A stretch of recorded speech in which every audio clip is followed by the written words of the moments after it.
This match is now officially a Judy Bagwell on a forklift match.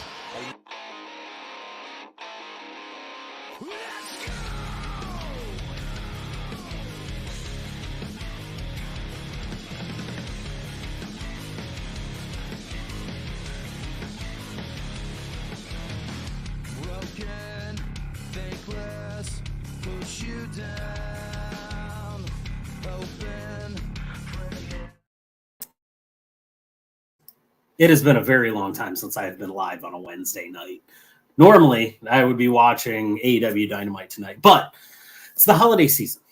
And with the holiday season, everybody has a pastime that they thoroughly enjoy, whether it's eating cookies, baking said cookies, baking yourself if you're PK, or watching family films or holiday films in general. But with that said, you can't talk about holiday movies by yourself because you're never going to hear a difference of opinion. You're just going to believe what you believe, and that's simply it. I know you're shocked to see us here, but I have a special guest along with me tonight. Everybody, please welcome in Doug Frazier. I'm going to go through everything real quick. I'm the Hoochie Daddy Ethan James. You can find me at Hoochie Daddy EJ on Instagram. I've got a Facebook that's floating out there as well. The fellow who's not here, PK. We always shout out Trevor because he's our unpaid tech intern. He's going through a basement remodel, so he hasn't been able to be on the show either. Generally, we're live Thursdays at 9 on UPN. We're on a break for the holiday season, except for the fact that we love to talk movies. Otherwise, you can find us at On a Forklift Pod on Twitter and On a Forklift Wrestling Podcast on YouTube, Spotify, Apple Music, Google Podcasts, and whatever else that there is. But no wrestling tonight, unless there's wrestling in one of these movies, which there are wrestlers in some of the movies we are going to talk about. But Let's get into this. Let's dig right into the meat and potatoes of this. So holiday films. Holiday films, man. So where do you want to start? It's a necessary evil brought upon by these corporations to capitalize on the sentiments of the season, if you will. And there's a lot of good ones, but there's a lot of bad holiday films out there as well. True. So I think we start with the bad ones. Oh, you want to start with the bad ones? I want to start with the worst ones, the worst of the worst. And now I want to let everybody know this list is very subjective. This is an opinionated list. Thank you, Tommy. This is an opinion list.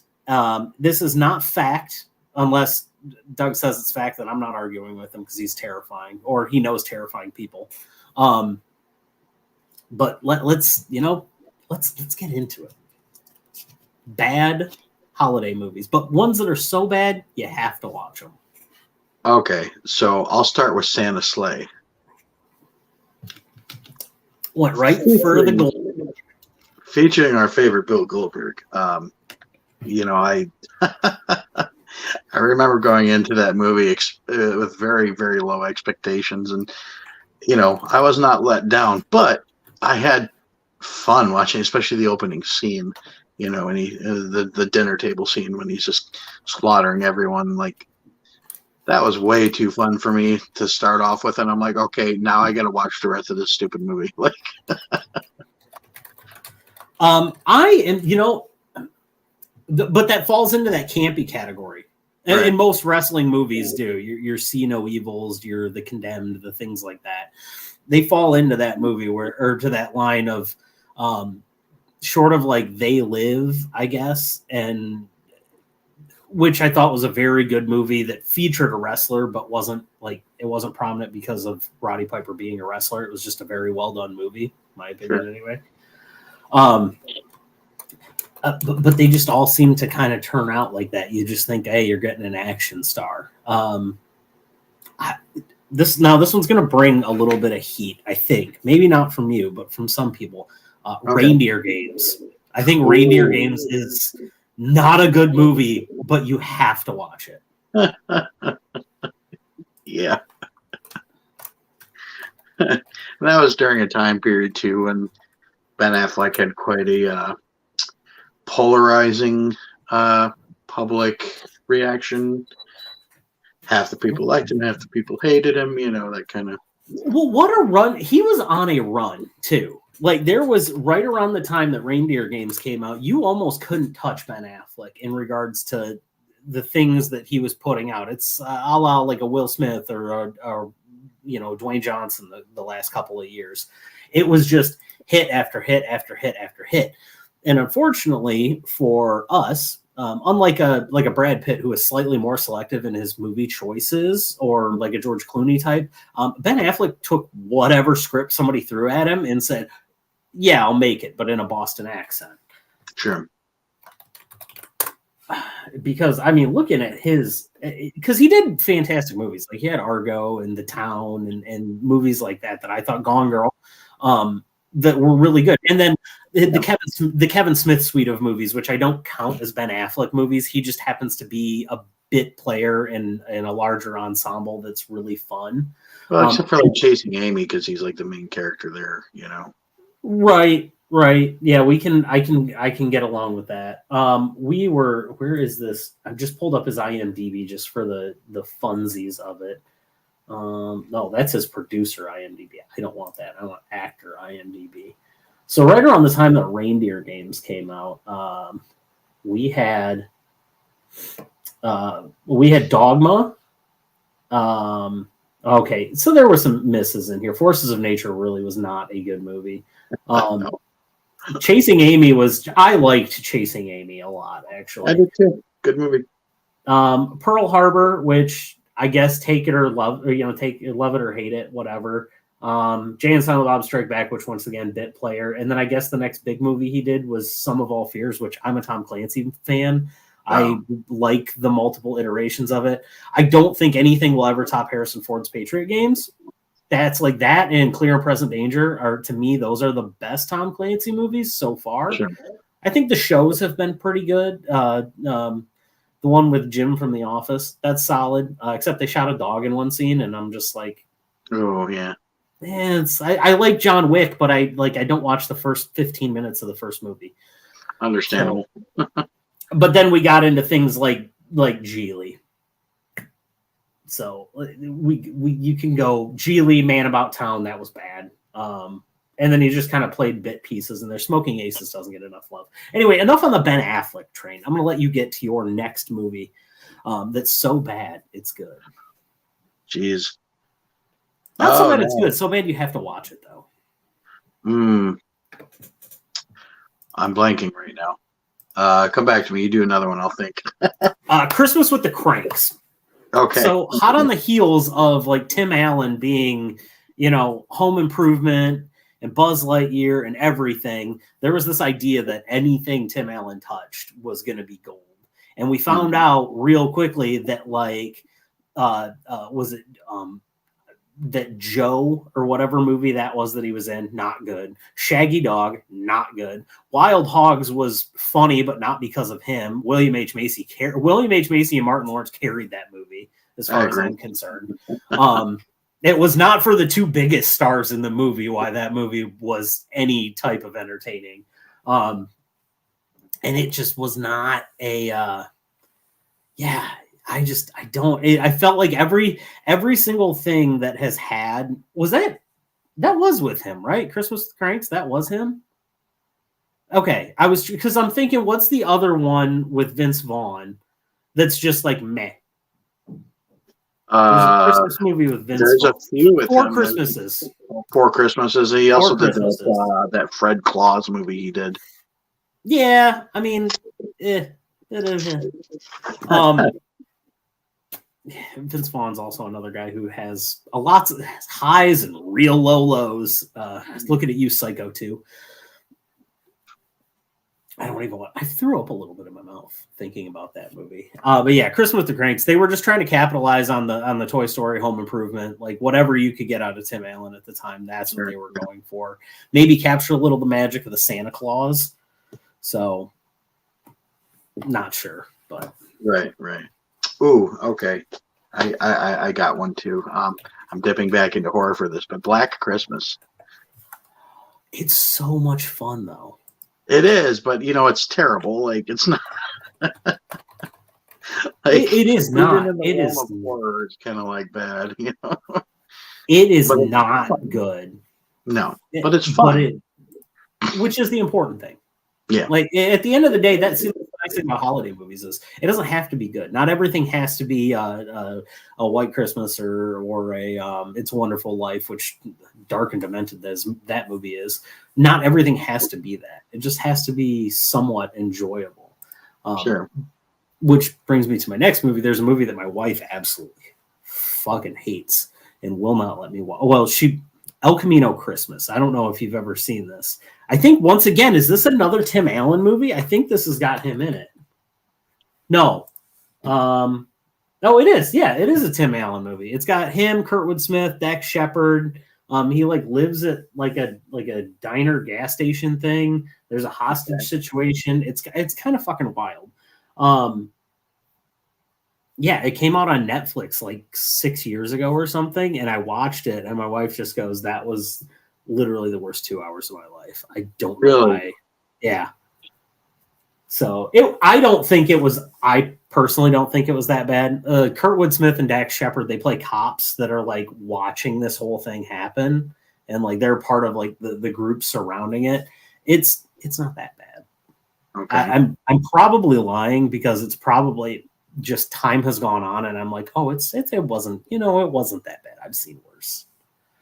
But that's a movie that my wife absolutely cannot stand. Okay.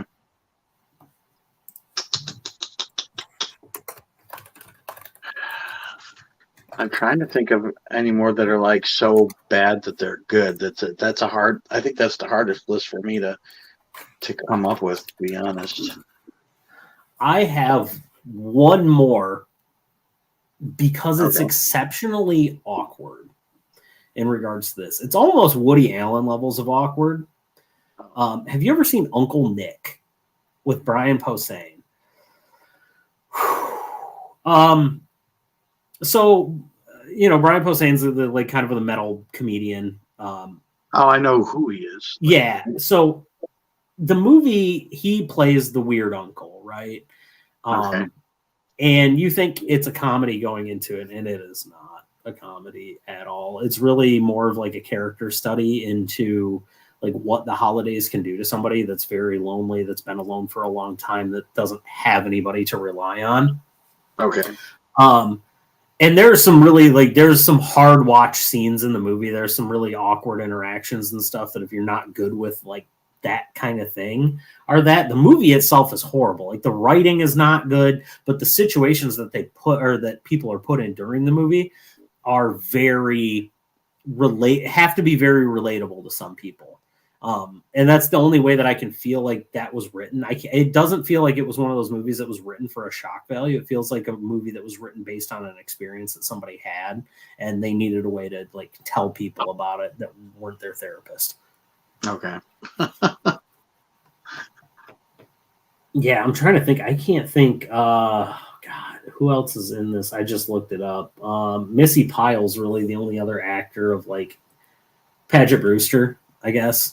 Those are about the only two actors that are really of anything. And then one that's not a movie. It's more so of like a sideshow. But the A Very Murray Christmas that's on Netflix. I just like that because I thought Maya Rudolph took the reins of that entire thing and was like not making it my own. Yeah, it was that was kind of fun. I watched that. Yeah, and I like whenever she decides that she's doing what she wants to do because it's going to be funny. I appreciate that. Sure.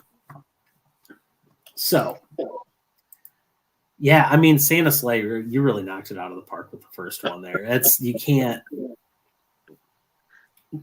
So we started from the bottom. I'm going to save the really fun one. Then we're going to save the fun one for last, which is it's not a holiday movie, but it is it's not a Christmas movie, but it's very clearly a Christmas movie. We're going to save that one for last because I feel like there's a lot of things to talk about in that category. Sure. Including stating that something is a Christmas movie that people want to debate that it's not. So next I'm going to bring up the like the definitive, you have to watch this Christmas movies, the classics. Like, what is on your list of I gotta watch this around the time? Because it varies for everybody. Okay, so my list on that, some of them are those movies that we're gonna save, like they're not Christmas movies, but they are. So Right. I'll save those for then. But the Christmas movies that I have to watch like every season, right off the bat, Home Alone 1, Home Alone 2 is my starting point. And that's a very accepted thing. Like I think definitively when you start talking about like best Christmas movies of all time, those are like they need to be lumped together. It's kind of like when you start talking about Back to the Future, you have to kind of just push them together on that. The whole trilogy on Back to the Future. Right. It's not. It doesn't feel like a single individual movie. It actually flows like a story over the three movies. Yeah, those same for Home Alone 1 and 2. Home Alone 1 and 2 feel, because it's the next year that they go on vacation. They're like, oh, this happened last year too. It's the police scene when they're in Florida or wherever they're at, and she's trying to talk to the cop, and they just keep kicking her back and forth. And right. Yeah, that is, I think though that's standard watching. That's standard, fare. And I feel like those are probably top 10, if not top 5. Oh yeah. Holiday movies of all time. They're great movies. I mean, like even down to the soundtracks and everything. Like, yeah, once, well, shit. Nowadays, it's once Halloween ends, and then they start playing Christmas music on the, on the radios and stuff like that. But like for some reason, when you watch Home Alone, well, when I watch Home Alone, like they all just flow so perfectly with those movies. Like they chose the right songs for the right moments, and it's just it really it just covers the entire Christmas like feeling, spirit, season, et cetera, in both of those movies, and that's why I think they're perfect, and they'll always be my favorites. I can't argue that, because look at the pop culture impact that those movies did. Like John Hughes, so it reinforced the staying power of John Hughes, right? Right. He's kind of the king of like, we're not going to shove it in your face that this is a Christmas movie, but it's very clearly that, because the one that I'm going to throw on the list is Planes, Trains, and Automobiles. And the whole movie doesn't work if it's not Christmas. It doesn't really work. I mean, it works. Hold up. Like Thanksgiving. That's Thanksgiving. It's Thanksgiving, but sorry. It doesn't work if it's not that holiday season. Because if it's like in the middle of July, the circumstances for a lot of that stuff change. That's true. Well, the whole point of that movie is them trying to get home in time for Thanksgiving. So it's a Thanksgiving movie, Right. One of the few. True. And so I put it, that's why we did this holiday special thing. So we can play with the criteria. We can tweak it just a little bit. But it, once again, an understated fact on the John Hughes level of everything that he's gotten. Some people will go, oh yeah, the Brat Pack movies, Pretty in Pink, 16 Candles, Breakfast Club. And it's like, John Hughes is so much more than that. And then they talk about like coaching trees in the NFL, and how like this coach then had this coordinator, and he became this head coach who had this coordinator that became this one. Well, John Hughes had Chris Columbus, and then Chris Columbus became this like massive, the guy that brought Harry Potter to the big screen. And then you had the Brat Pack actors. So Emilio Estevez, he goes on to do, amazing things. Molly Ringwald carved out a great career for herself. Anthony Michael Hall might be the most steadily successful one of all of them. Truthfully, the Dead Zone. I love Dead Zone. So. Oh yeah. And I mean, even the other Hughes movies he did that were like Weird Science, and stuff like that. So yeah, I mean, he's the reason that Robert Downey Jr. really. I mean, he kind of like kept him in that echelon. Right. Well, okay, so I didn't know you were covering all holidays and bringing up Planes, Trains. Well, I guess more so your Thanksgiving through the New Year. Yeah. So Planes, Trains, and Automobiles is in my top 5 of all time. Not just holidays, just like top 5 movies of all time. And I've had a tradition. I watch that every year on Thanksgiving for the past 30 something years now, probably. So that's right up my alley. There is, in my opinion, John Candy's finest performance. So I have a movie that I watch on a holiday too, and the one year I missed it was the year the actor died, and I watch Smokey and the Bandit on 4th of July every year. And the year I nice. didn't watch it, Burt Reynolds died. So it was one of those moments where I'm like, I didn't get my Coors Banquet, didn't watch my Smokey, Burt Reynolds died. Right. I mean, he did enough other stuff in his life that he clearly didn't need that. It wasn't me. I didn't do it. It wasn't me, Austin. So it is what it is. Right. So yeah, sorry. Continue ahead because I brought up the planes and trains. Oh no, it's fine. It's fine. Actually, so outside of doing that for Thanksgiving, once the Christmas season starts, I have a large list of Christmas movies I always try to get through every year. But as far as the ones that are considered actually Christmas movies, so it's like Home Alone 1 and 2, yes, and then I've actually been adding on some newer ones recently too. Last year I did that. Oh God, no, I'm dropping the name, forgetting the name of it. Violent Night. Okay. Yeah, the David Harbour movie. Yep. I haven't seen it yet, so if this is a glowing review, I'm probably going to watch it tomorrow. Oh, dude, go watch. Yes, dude. It's I know they keep saying it's like Die Hard, but with Santa Claus, yeah, it pretty much is, and it's really fun. I didn't know what to expect going into it, but man, by the time I got done with that first watch through, I was like, I gotta buy this, man. So I bought it. So now it's part of my yearly Christmas, watch through. Another one. Now this movie didn't get too big, but if you haven't heard of it, it's called The Night Before. That the Seth Rogen one? Yes. Yeah. I saw that when it first came out. Yeah, that was fun. I love that movie. It's such a fun movie, man. It really is. It's fun, and then it's also very there's a couple of emotional parts in that movie that really hit you, right outside the church. Yeah. I hit pause and I was like, I thought this was supposed to be a happy time. It mostly is. It's got a lot of good stuff in it. I really love that movie.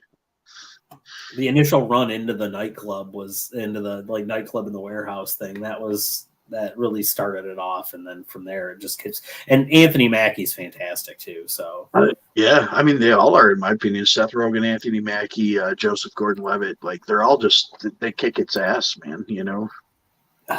So yeah, wow, okay.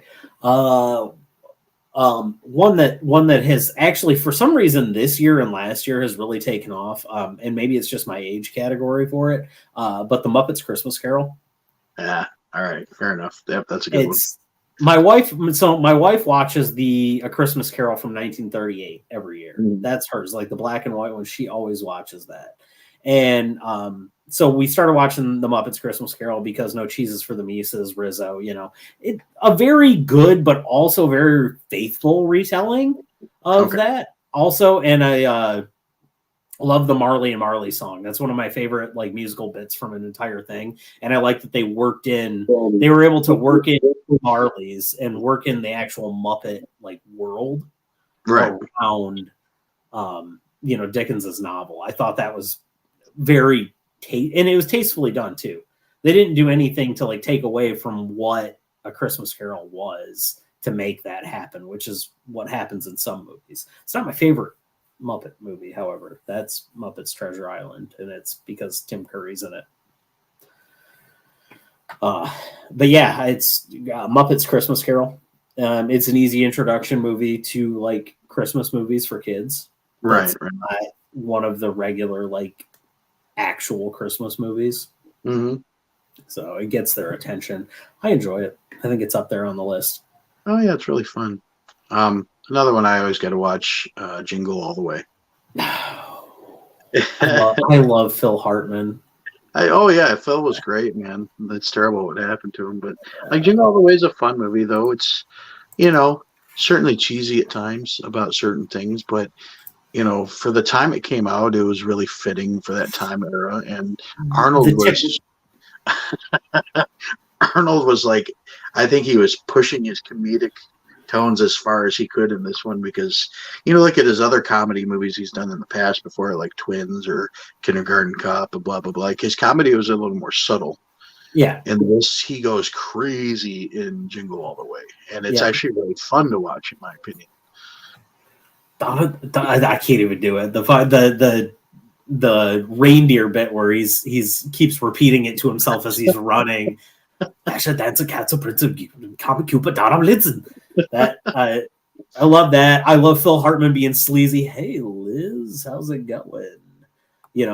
Just him being absolutely sleazy to Arnold's wife in it. The Tickle Me Elmo aspect of the whole thing, where it's like it captured the toy rush of the time of like you can't, hey, you don't come home with Grover, you come home with Elmo. Like you're not coming home with Oscar the Grouch, Bert and Ernie. We don't care about any of that. We want the Tickle Me Elmo. And that was what the Turbo Man was. Turbo Man was that. I don't want Booster. Even though Booster was kind of cool. Also, Sinbad, you caught him at the height of his career, because after this just kind of went downhill. Good Burger, though. He was in Good Burger for a hot minute at the beginning. He was in that. What's that one movie? He was in another movie with Phil Hartman too.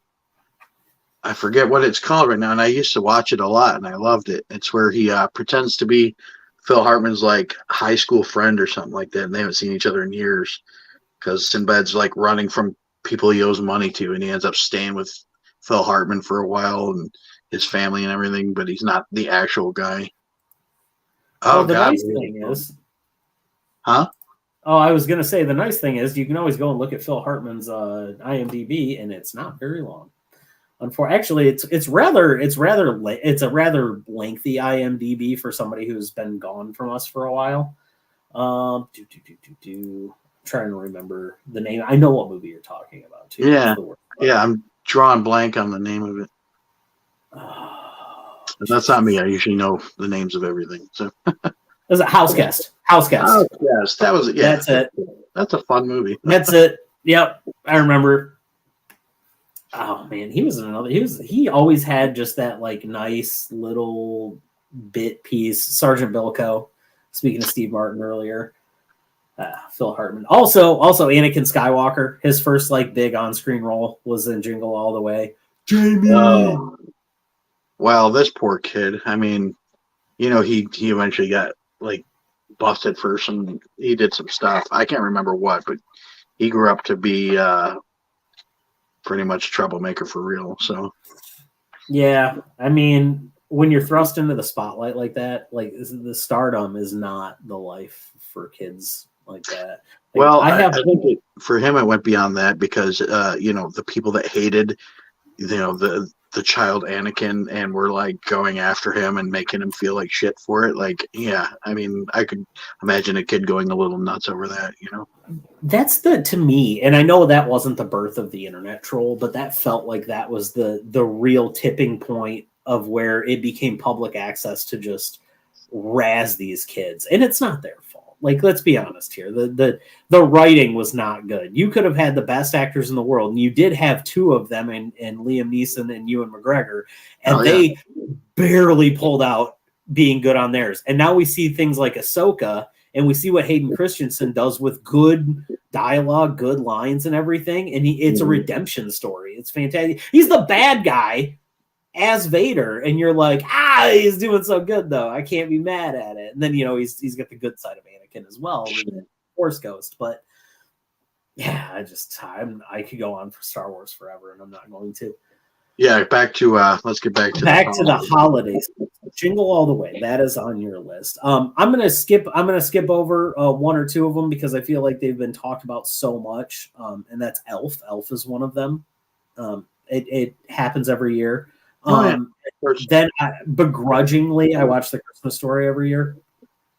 I begrudgingly watch it. I feel like once ABC Family started to do that 24 hours of it, it took a lot of the magic away from it. It did. A Christmas Story Christmas was not terrible. I did sit down. The new one, right? Yes. Yeah, I didn't mind it. It was pretty good. I thought they did a pretty good job of like, hey, there's this. I have a new movie that I watched this year that I think I'm going to add to my list. I have seen this movie hanging out there on, I think it was HBO Max for a little bit. I finally watched 8-Bit Christmas with Steve Zahn and Neil Patrick Harris. Okay. Yep. I finally sat down and watched that, and I thought it was fantastic. I very much enjoyed it. So, and to me, I was like, my only knock on it was another Christmas movie set in Chicago. They're all set in Chicago. But to me, I was like, okay, this really does kind of capture what it's like to be a kid, and you've got that one friend that has everything. Because I had that friend. My buddy Dean, his dad was a Delta pilot, and his mom was a flight attendant for Delta. So they used to get to go on these lavish vacations. His dad made real good money. This is like pre 9/11. His dad made real good money. They had this massive house. Like anytime it was, hey, can I hang out with Dean? It was, my mom was like, yeah, when do you need me to drop you off? Because she knew he wasn't coming over to my house. Like he had, they've got this like massive, like 7-bedroom, 4.5 bath house. He had like a science kit in the basement. They lived on a lake. So like you could go down and take like one of their 3 boats out into the lake. It just one of those things. They had a dirt bike. They had a zip line. Like, they had the house that all the kids wanted to hang out with. And that's how I felt watching that, is I was like, oh, that kid's like Dean, except Dean wasn't really a dickhead, and this kid's a total douchebag. But yeah, it's that. And then like, because Steve Zahn kind of reminded me of my stepdad a lot, to where he was a real good dude, but he didn't know how to express it. He didn't know how to show the love to the kids. And it wasn't really his fault. It was, there's a lot of pressure on him to be successful in his day-to-day life. And so I really the movie resonated with me. Nice. Yeah, I watched it. I watched it once and I thought it was fun, but it wasn't a movie I revisited. I think I watched it like last year or the year before, or whatever. However long it's been out is when I first watched it. I enjoyed it, but maybe I should revisit it. I think that's the magic of holiday movies, is what might be good to you might be awful to somebody else, and vice versa, or what might have an impact on you. Right. So, like that, like the Santa Claus. The Santa Claus is another seminal classic for a lot of people. I tend to get drunk and basically riff tracks it on my Facebook feed every year. I noticed, as you saw. So, and the longer it's gone on, I've looked back at my memories from some of the things that I've said about it, and I'm like, I don't think that about the movie anymore. My opinions on this stuff have changed, whether it's like politically or where I'm at in my life, or like seeing from when I did it before I was a dad until now. Okay. And I'm like, oh, okay. Yeah, I don't believe that anymore, but I definitely believe this now. And it's mostly the fact that I feel like, man, Neil got a bad rap in that movie. He was really just out there trying to do his best for Charlie, and no, that's pretty spot on. Also, what's his name? David Krumholtz plays Bernard. He does such a good job with that role. He's awesome. Yeah, he really is. I like those. I like those movies. Like, they're okay. They're not my favorite Christmas movies, not even close to it. But like during the Christmas season, if I'm flipping through the channels and I find them on, like, okay, I'll probably just leave them on. But I don't even own them like I do everything else, and I don't specifically go, hey, I'm gonna make sure I watch the Santa Claus. Yeah, they're just there. You know what I mean? So, I mean, they have their good moments, their heartwarming moments, et cetera, et cetera. And then, of course, depending on how you feel about Tim Allen. Right. So let's wrap this up with one movie each left. Like, what is considered a seminal, a classic for you that is a appointment viewing? Now I've had this loaded up too, and it's only a classic for the last, 20-ish years now for me. But The Grinch, the Jim Carrey version. That's where I was going with this. I'm glad we're in lockstep on that. It's Dr. Seuss has had some bad movies. Cat in the Hat, looking at you. And then it's had some good movies, The Lorax and Horton Hears a Who, and those ones. But there's only one live action Dr. Seuss movie that has pulled it off, and it's because you had the director of Apollo 13 doing the movie. You had your Jeffrey Tambor. You had William H. Macy, yet again, coming in to step the day. But you also had Jim Carrey playing the role of his life. Right. No one else could have done it the way he did it, man. No one could have done it. And I like the one from 2018, the little bit different one with the animated illumination one that Cumberbatch did. Cool. Yeah, that was fun. That was fun. The kids kind of make it, but there's just a what will I wear? You know, the Carrey-isms, I guess, or Jimisms, if you want to. Jim. I'm not, almost said it. Not going that route. But I caught myself before I said it. But those things that he does make that movie so unique to him as an actor, and it's so identifiable that it could be on in the other room, and if you hear it, you know immediately what movie it is. Oh yeah. That to me. Oh, so go ahead. Sorry, go ahead. No, sorry, man. I thought you were done. Oh, I am done. I am. I will talk forever if I don't. One of the things that blows my mind is the little girl. Taylor? Yeah, because I mean, obviously at the time we didn't know she was going to grow up to be a rock star and, you know, go completely 180 from what she was in The Grinch, right? Yeah. But when she did The Grinch and she was like singing those songs, it's like, wow, this little girl already has a great voice. She could grow up to be a singer, not thinking it actually happened, and then she does. You know, and I was like, wow, that's amazing, man. And it's like she did such a good job in that movie too. Like she really was the other lead, and for a girl her age, she took it and ran with it. You know? And I think that only works because of who was on the other side. Oh, of course. Because I feel like Carrey was, no matter who he was put across, he was going to make them feel like, even in the scenes where it's just him and Max, the dog, it feels like Max is an actual like actor. Like there's it's part of it. There's interaction between the two. The dog's not just a set piece like it is in so many movies where an animal is used. Like you think about movies where there's like the animal's a main character, you know, Dunstan checks in, Air Bud, things like that. And you're like, okay. But then there's other movies where like the dog is just there, Little Rascals, you know, things like that. Max was not just there. There were movies for him. Like right at the beginning, when they ring the doorbell and the thing opens up and he's barking, and it's because Grinch went and was like, hey, I'm going to make this thing and he's going to be involved in this. And it's not an indentured service. Like he got garbage. He used to steal stuff from people's houses. Where did Max come from? Max was somebody's unwanted pet and he took him in. I don't think he stole a dog because he wanted to care for the dog. I think he picked up the dog because the dog needed a home, and there was there's kind of a symbiotic relationship between the two of them. Right. So, that's a good point. Yeah, I love that movie though, man.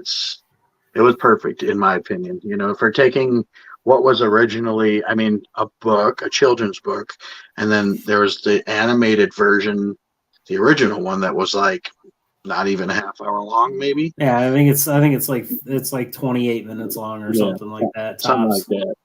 But then to turn all that into an hour and a half movie and actually make it work, like, oh my God. And it's really like, yeah, a lot of great supporting cast, you know,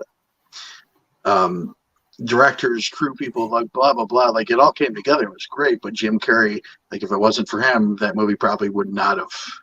No, you can't take and put somebody in that role, because it really felt like that's a movie that it was made at the right time with the right person, and it was going to work because of who he was. Sure. And I think the important thing there with that is too, you couldn't have made that movie 2 years earlier. He had to go through the Cable Guy and Me, Myself, and Irene and Liar, Liar. He had to get that part of Jim Carrey because that character wasn't all just wacky, like The Mask was, or like Ace Ventura. It wasn't just that. It was more. It was deeper. And on the surface, you're like, he's just a pissed off green guy. No, he's not. I mean, like when he comes to town, he's got the Who mask on, he's wearing the cloak and whatnot, and he's walking through the town. The people knew it was him. Like the green fingers. How do you not know? Like you guys talk about the Grinch, and I feel like in the back of their minds, they were like, there's no way that it's him. But then it turns out to be him, and they freak out. And then I love the little side stories that do go on in that movie. The dude the mayor's trying to get with the one lady, the Martha May Who, and there's the whole like kind of bribery thing going on with the lighting thing. The set pieces are fantastic, very Dr. Seuss. Your Christmas light, Gatling gun, fantastic. Yeah, that's that one. Hey, holy shit. Look at this. Just in time to talk about the other stuff. Hi, guys. Hey, what's up, buddy? So we just determined that The Grinch is like the ultimate you have to watch it at Christmas movie. Dude, The Grinch is the greatest diss track of all time. Like, rappers today have been chasing the high of burning someone as much as that one dude roasted the Grinch for 4 straight minutes. Oh, we're talking about the movie, not the song. Dude, I don't care. Like, it's the fact of life, man. Hi, everybody. Sorry, we already brought his name up, but this is PK.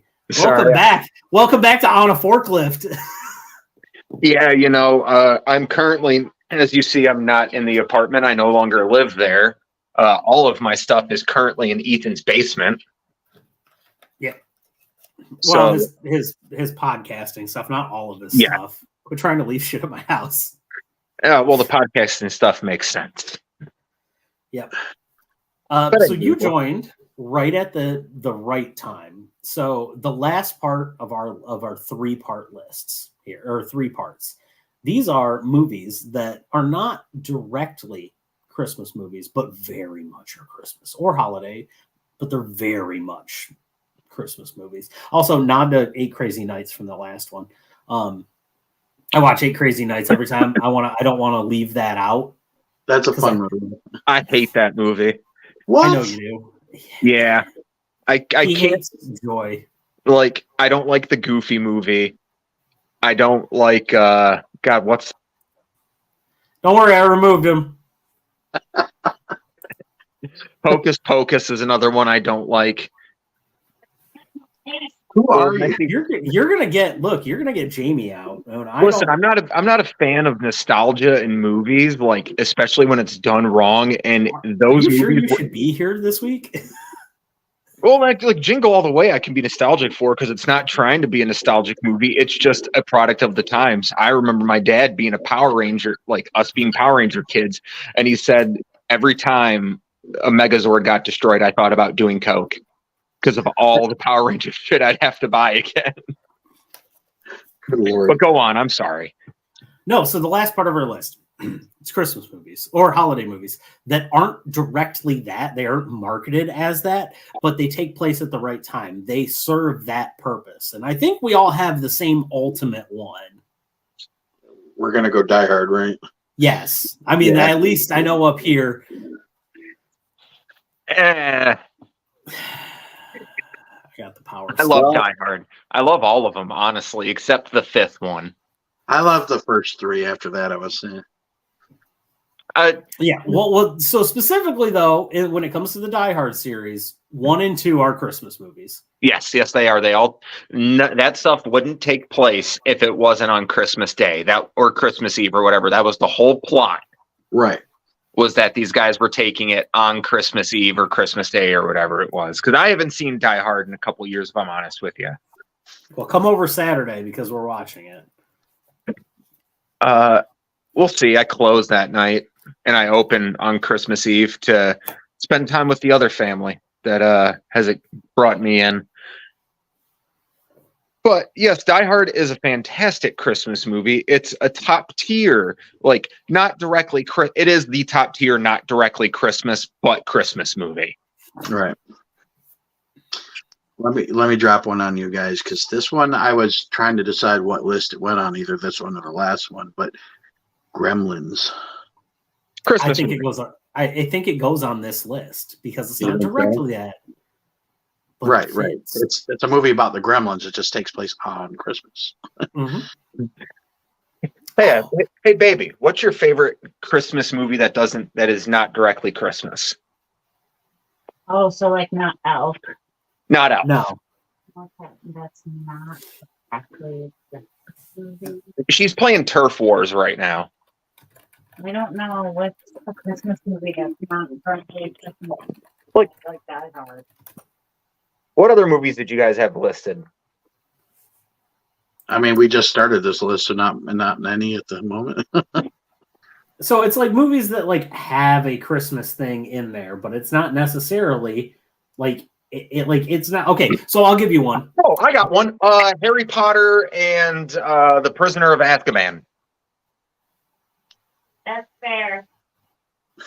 That's There's a fair. plot point in the movie that is revolving around Christmas. Right, right. Because this is going to be the lengthier list because there's so many of them that it's not directly that. I've got one. Trading Places.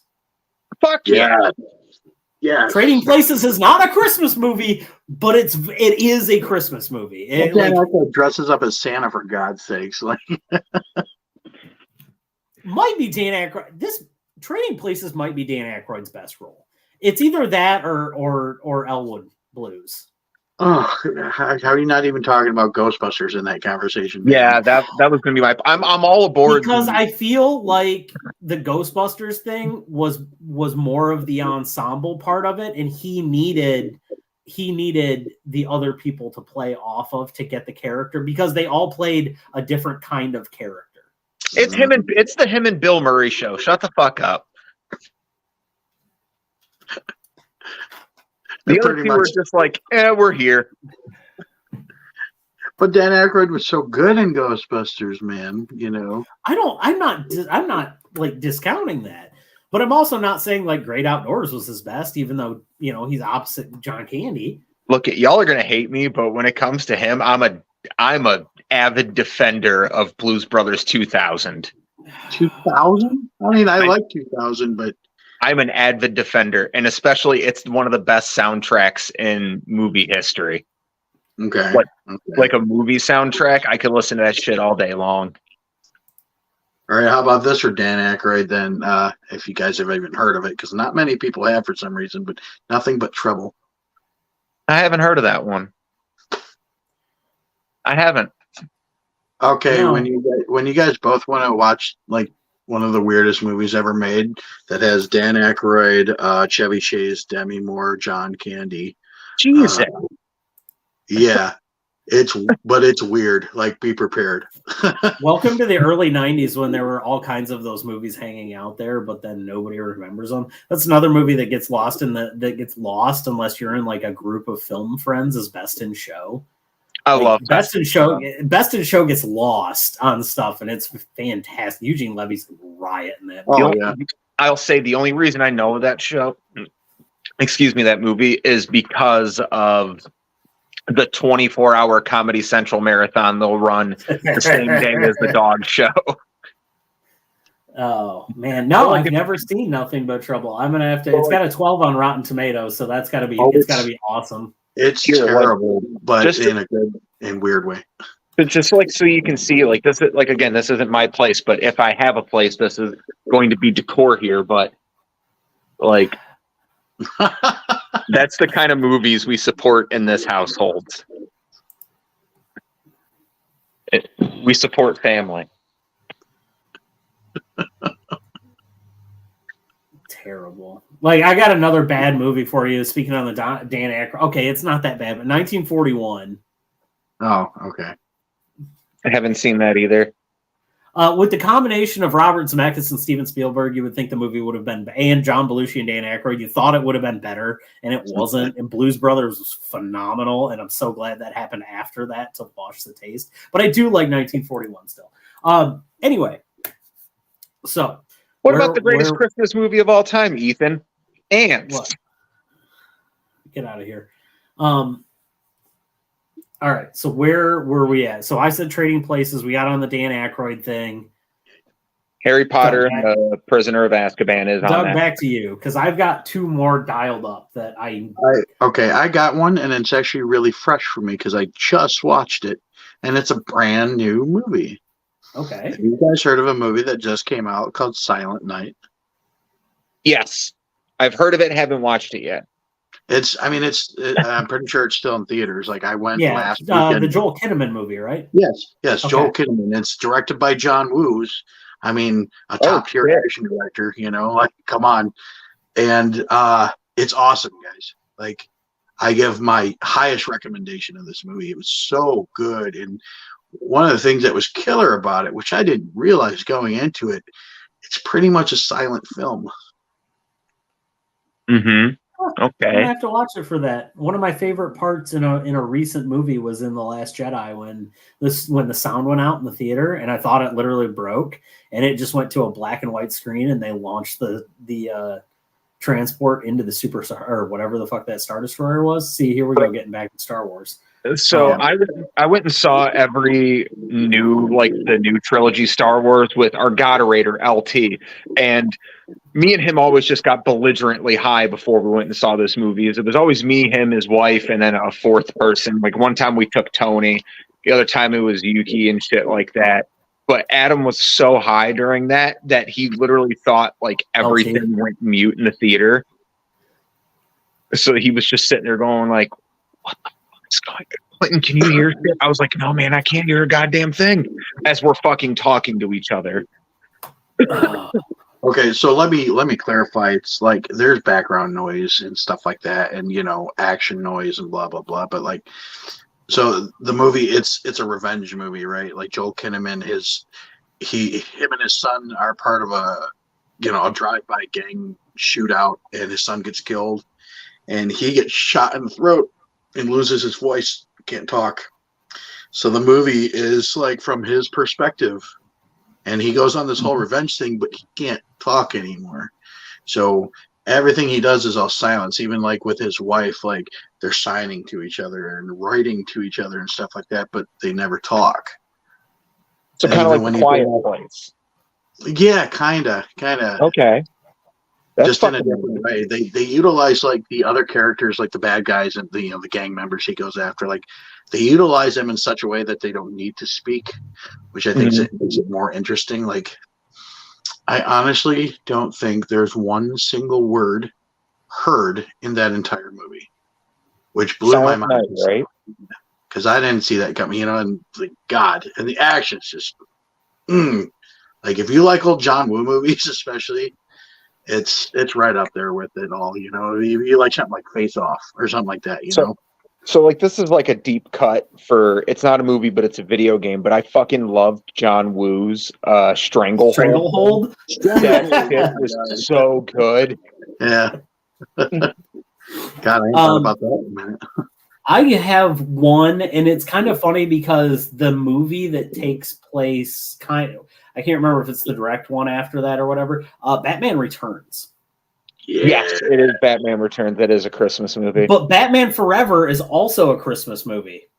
Batman Forever has there's the party that they're at. The what you call it party. The Poison Ivy one. Isn't that it? Or is that Batman and Robin? That's not Batman Forever, that's Batman and Robin. Okay. Yeah, that's the one we don't talk about, Ethan. So no, I don't know what you're talking about. I've never seen that Batman movie. Why? Uma Thurman's fantastic at it. No. Okay, so this is a true story. Trevor for Christmas one year bought me the box set. It was of the 89 all the way to Batman and Robin. And immediately I opened it, took the fucking Batman and Robin disc out, snapped it in half and went, "Wow, thank you for this fantastic trilogy. I love it. I appreciate it." Batman and Robin is one of the worst fucking movies I've ever seen. And I love Freddy Got Fingered. Like, I'll be real with you. That's a great bad movie. But no, Batman and Robin is just a bad movie. Nothing redeemable about it whatsoever. Not even Schwarzenegger. Will you two stop? I am live. The cats are fighting. Oh, I thought it was Claire and Robert, and I was gonna laugh, and I'm like, no. Oh, here. Let me see if I can get him in here. This is Ghost. Hey, Ghost. Hi, Ghost. And then this is Ferris Mueller. Oh, he is camera shy. But Ferris Mueller is definitely the best cat name I've ever heard. Yeah. I like it. All right, so you guys are talking about movies that aren't actually Christmas. I have an idea for a Christmas related movie, and it fits right up with Jamie Eternal here on horror related things. Let's see if this has already come up. Let me see, because no, it's a movie I want to make, but I just it's difficult to do because I'm not a director, nor do I have the funds to make it happen. But it's all about a family that leaves on a Christmas family vacation, and they leave their guard dog at home. But they don't talk about the guard dog, and we see in flashbacks is he's actually an old vet dog that is retired, and was known for the amount of kills he got saving soldiers. But this dog is also mute; it's silent because it's a hunter, and a bunch of people break into these people's house to rob it on Christmas Eve, kind of like a Home Alone situation. And they're stuck in the house with the dog, and he takes them out one by one. And then the final scene of the movie is the family coming home on the 26th to the dog just sitting there with all these bodies lying around him, and him just going cool, you're home. I'm going to bed. That's basically the end of Roadhouse when they're in the room with the I know, but this would be African 80 trophies. minutes long. It would be not it would be like Cujo, but ho ho ho, he's coming for you. Clint, what's that joke? Do you remember that joke? Oh wow, that sounds like the plot to whatever. And then what was the movie that joke was from?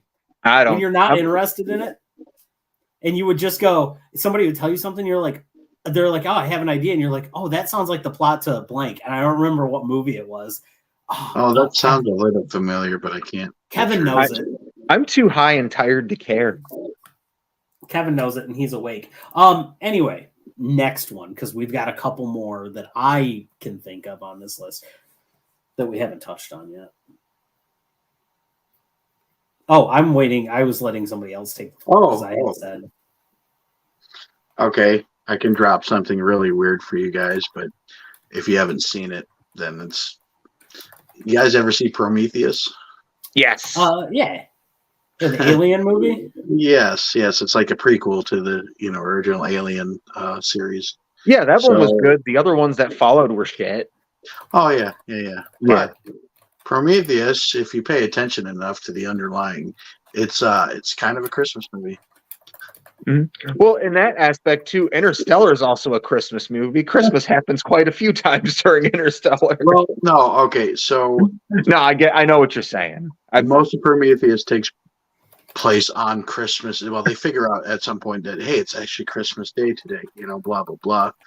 While all this stuff's going on, but when they're discovering what's on this planet that they land on, and they find the space jockey, the only one that was still there, and he's like, in the hyper chamber sleeping and all that stuff, and they kind of figure out that they were going to send this black goo stuff to Earth a little over 2,000 years ago, and why were they angry at us, right? Yeah. Because a little over 2,000 years ago, we killed the savior that they sent to us. Oh, yeah. Jesus. Right, but it's, according to the movie, it's, Jesus was one of the creators of us, one of the alien, one of the space jockeys, basically. And so there's all these underlying Christmas tones to this movie, and it took me a few watches to really pick all of it up, but man, I'm like, well, I could add that to my Christmas list, I guess. Okay, so because we've already talked about this person once tonight. Oh no, we didn't. Sorry. We talked about Weird Science. We did not talk about Real Genius. Kiss Kiss Bang Bang. Oh. Okay. Kiss Kiss Bang Bang is very much a Christmas movie. It's set completely in the holidays. There are various scenes where people are either dressed like elves and or Santa Claus. It's snowing. Val Kilmer gives arguably the best performance of his career. I mean, I thought Real Genius and Heat always kind of get me. I don't think his performance in Top Gun was anything to write home about. Tombstone, baby. Yeah, you know what? Yeah, okay. He should have Yeah. stuck to making spaghetti westerns. He'd be my favorite actor of all time. It's not his fault. Yeah, it's not. Listen, it's not Val Kilmer's fault. I love Bat sick. Kilmer. I was going to say he lost his voice. Like, it's nothing that he did to not be an actor anymore. It's, he's medically limited on what he can do. Sure. Yeah. What about video games that aren't Christmas based? Hold on, but because we got a couple more. I had another movie to bring up. Oh yeah, I got a couple more movies. What about the Bad Santa? You two go at it. I'll just be here. Bad Santa. Yep, Bad Santa is another one of those ones. Even with Santa in the name, it's not the movie itself not super duper about Christmas. Right, they're robbing a mall, Yeah, just happens to be that they couldn't rob the mall at any other time. Then they would do it on Easter. They used to. They had the Easter plot in there too. Yeah,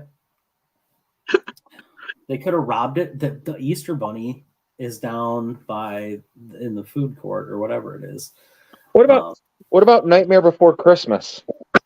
Ooh. I think that's a dual holiday movie.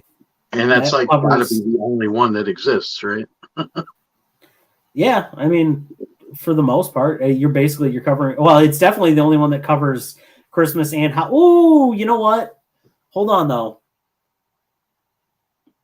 And is there no Halloween scene in Edward Scissorhands?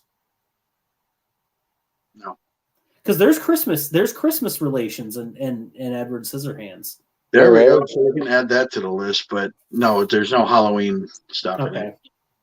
Because I was going to say Tim Burton's going to be slipping something in there. It's dark and macabre like Tim Burton always does, but there's no literal mention of Halloween or Halloween time or it's just a dark movie that ends up taking place on Christmas at the end of it. Come to think of it, now with us discussing this, Tim Burton does make a lot of movies that happen to take place on Christmas. Edward Scissorhands, Batman Returns, Nightmare Before Christmas. He's a big Christmas fan, apparently. Mm-hmm. I have one that's really bad. This should have been on the first list that we did, but you can't watch it. So, do you remember at the beginning of Jaws: The Revenge how he died? He had pleas for help, but he couldn't hear him over the Christmas caroling. Ah. And that movie is bad. Yeah. Oh yeah. So I have a cat on me. Yeah, I was gonna say, in regards to other one, like Mean Girls. Mean Girls always has that because it's got the big Christmas scene. But I have a hard problem calling that a Christmas movie because that's one part of the movie. It's not an overarching bit, and it's not where the majority of the movie takes place. Listen, there's a professional wrestler. I can't remember her last name, but her first name is Danny. But her whole gimmick during the winter is she comes out and does that fucking thing for her entrance for Mean Girl. Yeah. Wow. Huh. But Lethal Weapon. I feel like capping the list. We need to talk about Lethal Weapon because sure. Danny Glover is too old for this shit. I'm too old for this shit. And honestly, what's going to be fucked up is I think he was younger than you when he said that line, Doug. In that movie, I think Danny Glover was younger than you currently are. Wow. And that's wild to me because he did not look it. He did not look it. I've got a soft spot in my hearts for those movies. Oh, hey, Summer. Hey, Summer. Welcome to the Christmas special. I love the Lethal Weapon movies. Oh, yeah. They are comfort movies to me. Bill fucker. Probably because it's the only time that I can be like, hey, I'm going to watch a Mel Gibson movie and it's not kind of problematic. Hey, wouldn't Passion of the Christ be a Christmas movie? I don't want to talk to you right now. I don't think you're wrong, but I don't want to give you the validation that you might be right about that. Also, possibly Dogma. God's involved in that movie. No, we're talking, there's got to be treat. Like Unaccompanied Minors is very clearly a Christmas movie, right? Sticking the fucking camera. But Unaccompanied Minors is one of those movies that I kind of like put in there with the Santa Claus 2. It's a Christmas movie, and that's where it ends. I mean, you've got some classics out there. Like It's a Wonderful Life is, that's a Christmas movie. White Christmas. I just thought about Christmas Vacation. Like, how Yeah. can I forget? My wife's going to watch this, and, well, she's not going to watch it back, but she would have watched it at the time and been yelling at me. And she's like, you brought up Chevy Chase, and you haven't said Christmas Vacation yet? I think I'm ruined by it because we watch it every single year. It's getting to me to be the Christmas Story stuff, but I love when the grandma says, play ball at the end. Oh, Clint, I got it. Hey, your story about the dog? I don't know, man. Sounds like the plot to Encino Man. Beer Fest. I mean, there's some Christmassy scenes in it, but I Yeah. don't think it overtakes it overtakes the whole movie. I don't care. They bring up Christmas. I'm adding it to the list. I just want an excuse to watch Beer Fest in December. Video game's a whore? Buddy. This is weird. We're getting some cat content. Gonna boost our numbers. Yeah. So this is what happens when I put Toga on the stream for the Pokemon cards. Anyway, yeah. So I'm sorry, Doug. You had another movie. It sounded like. Am I wrong? I lost it. I know I had something, but it's gone now. There's got to be a Sharknado that happens on Christmas. Oh, Jesus Christ. Oh, I got a good one. And it is a Christmas movie. Just Friends. Oh, Yeah. Ryan Reynolds. Yeah, Ryan Reynolds, Yeah. Dana Ferris. Yeah. Yep. Just Yeah. Friends. That's a good one. I forgot about that. That's one that I've watched recently. Mm-hmm. Ah, man. All right. So Clint, because we're gonna have to talk about video games at some point because I know he's not gonna let it die. Yeah, So I'm fucking Clint, leaving my shit over the cat. Okay, I fucking love this guy. Clint, what do you got? You said video games. What do you got? Well, is there some video games that happen to take place on Christmas? Like, doesn't Arkham? I think Arkham. Yeah. Well, it doesn't. So there's times that it takes place, but once it hits December 25th on your console calendar, it actually turns out like the map gets snowy. Yeah. Because there's the Calendar Man achievement that you get. Wait, no. Arkham Origins, because that's day one, or it's year one Batman, and then that's Christmas Eve. So Batman Arkham Origins is a Christmas game. Okay. Yeah, because the whole plot point is that it takes place on Christmas Eve, and it pisses off Gordon that he's working on Christmas Eve. Yeah, I can't think of any of the other ones that. Yeah, that's hard because I just don't have like games will have like certain festivals and stuff. Like Destiny used to update for the holidays, and you would have like the Winter Solstice Festival and things like Even that. Dead by Daylight does it now. Yeah, I can't think of any like games specifically that are set at that time. Oh, Elf Bowl, the Flash game where Kingdom Hearts. just because Kingdom Hearts 2. Because you're in Halloween Town. You hang out with Santa in Nightmare in Kingdom Hearts 2. That's Sandy Claus. I Yeah, got something video game, just a little bit. So the new Mortal Kombat, actually, they dropped a DLC content for Holiday Fatalities. How much did it cost? I don't know. I didn't buy it, but I play online and I see like other people bought it and they do the fatalities to me. So like they have a Thanksgiving one where suddenly there's like a Thanksgiving table and they sit someone down it and they just start smashing their head on all the different plates of food and like all this crazy stuff. And then the Christmas one, literally like they pull out a big candy cane and impale them into the ground with it, and then a sleigh comes down and all the reindeer run over the person, and then their head pops off and it flies up in the air, and then inside the sleigh, instead of Santa catching it, it's the Krampus, and he catches the head. So Oh, okay, so I have a list. It's 15 video games that take place on Christmas.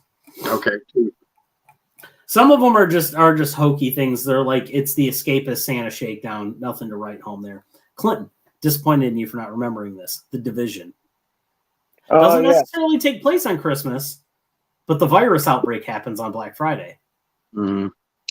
I was going to say the Die Hard video game for NES. Home Alone for the NES, or for the NES is on here. So no, that's Super Nintendo.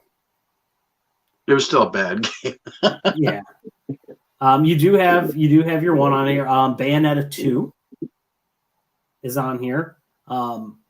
Let's see. Miles Morales apparently has a Christmas level. It does. I was going to bring that one up. Dead Rising 4's got some stuff in it. Duke Nukem Nuclear Winter. There we go. Oh, Gotta yeah. be Dead Rising 4 takes place on Christmas Day.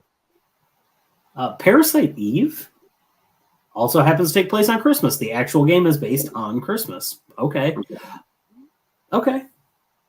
Yakuza's got some. Metal Gear 2 Solid Snake. Yep. And that is where we're at that take place during that. And then you got some kind of these are not good games. Sleigh Bells. That's terrible. Oh my goodness. So I think so definitively we've gone here. The most Christmas movie that you can like watch during the holiday season is The Grinch. Like, I think we can be in agreement of that. The Grinch is going to win. And I don't mean to put that over like Die Hard or some of these other ones for any reason, other than like Doug and I talked about, Jim Carrey is in a class of his own during that movie. It's untouchable. Will Ferrell really embodies the man-child and elf. Tim Allen plays the Santa Claus very well. John McClane, Bruce Willis is John McClane. But you can still look at that person and go, that's that person playing that character. Right. You can't look at the Grinch and say, that's Jim Carrey playing the Grinch. That's the Grinch. That is the Grinch. Like, to the point of where I know people that are like, oh, well, I'm glad they made an animated one. I'm not watching it. Like, they're like, I'll watch the one from the 60s because this is this one, and then I'll watch the Jim Carrey one, and that's it. Like, don't make another one because I'm not gonna. It doesn't matter. I'm not gonna watch it. Right. Yeah. What Ethan said. Dude, I got 2 cats falling asleep on me right now. I'm not long for this world. It's just one of those things when you get to a point where somebody embodies a role so much that it's like you couldn't recast John Wick right now, right? You couldn't take Keanu out of it and put somebody else in there specifically as John Wick and it be the same thing. You can't recast Austin Powers. Well, you can't recast Austin Powers because you'd have to recast the entire cast. You can't recast Kang the Conqueror. Wait a minute. Oh, topical. Topical. Yes, I need to go get my ointment. What was the thing I saw? It wasn't an hour after that was posted that I seen some report that said Will Smith in talks to play Kang, and I'm like, oh, I saw John Boyega. I like John Boyega. If you're gonna give him the redemption run, sure. I loved him in Attack the Block, and then best movie. I love that. And then did you happen to get a chance to watch They Clone Tyrone? No, not yet. He's in They Clone Tyrone, and he's phenomenal in that movie. So There's rumors of Attack the Block 2. I'm bringing it on. Let's go. I'm here for it. So that's it, folks. That is what it is. We're an hour and 15 minutes into this. We have determined that The Grinch is the greatest Christmas movie of all time. It's not what we set out to determine tonight. No, we set Where out did to Jingle All the Way place? Unexpected. Sure. Where did Jingle All the Way place? Jingle All the Way placed on the seminal, like you have to watch it every year list. For 24 hours straight. Okay. Fuck yeah, there we go. I want that. I want the Wolverine. Do I put the belt on like this? Do I wear it like this? Oh, JB. Oh, Anakin. Oh man. But that's it. Anyway, folks. Yeah, we're gonna end. We're gonna drop off of here because I still have to work tomorrow. Nerd. Fantastic. I know. I have a big boy job now, sir. I have to actually like be there on time. I can't just roll in at like 10:30 and leave at 1 anymore like I used to and still get paid for it. That sucks for you, nerd. It is, except for the fact that I got a 50% pay increase. So I'm gonna take that and run with it. Plus, nobody's there tomorrow. I work at a Ford facility, and there's literally no one in the facility tomorrow. So I'm gonna go hang out, get a bunch of stuff done, get some training done, and then leave it. I think I'm gonna try to go in at 6 so I can leave at 2. I'm going to do this tomorrow. Exactly what I'm doing right now. You probably won't get out of that chair. No, I'm here for a while, so I'm just going to pop on some What Culture, some Wrestle Talk. I hope you become one with the chair. I will. Good night. Love DK. seeing you. Love seeing you, Jamie. It's good to see you too, buddy. It was, thanks for having me on again, guys. I'd love to do it any other time. So Feel free to come on at any time. Do you have anything coming up for the new year that you want to pimp, promote, talk about otherwise? Any projects, any wrestling going on? not particularly. I mean, as you know, my wrestling is limited these days because I'm getting old and beat up. And FU just canceled their next show. Don't ask me because I don't know anything about it. Oh, I know all about it. I'm just saying that they canceled. Oh, I'm just saying I'm completely out of the loop on everything for once. I know nothing, and it's awesome. Yeah. But I might have a show in Owasso in mid-January, but outside of that, I don't know. SCW? Yeah. Okay. So check that out. And everybody's a Superstar Championship Wrestling? Supposed to be, yes. I'm supposed to be in the main event, so we'll see what happens. All right. So definitely check that out if you're in the Owasso area or if you're trying to get up there. Check it out. They got a really good product. You've got Jamie Eternal or Doug's alternate ego, Jamie Eternal, maybe the Mask Monster. We've seen that happen before there. The Spider happens to appear at those shows. The son of a rock star, one Dean Hendricks, also likes to pop up at those shows. And one Joseph Harvey tends to show up there as well. So, branch out from the Detroit area a little bit. Check those shows out. Go check out SCW and see all of your favorites. Plus, learn some new faces in the crowd. It's going to be worth it in this coming year, folks. So we would like to bid you adieu. This has been On a Forklift Wrestling Podcast, On a Forklift Holiday Special Movie Podcast, apparently. I am the Hoochie Daddy Ethan James. You can find me at Hoochie Daddy EJ. Next to me is Doug Frazier. You can find him on his socials. And we will bid you all a fair adieu. We love you, Judy. Happy whatever you're celebrating. Happy holidays.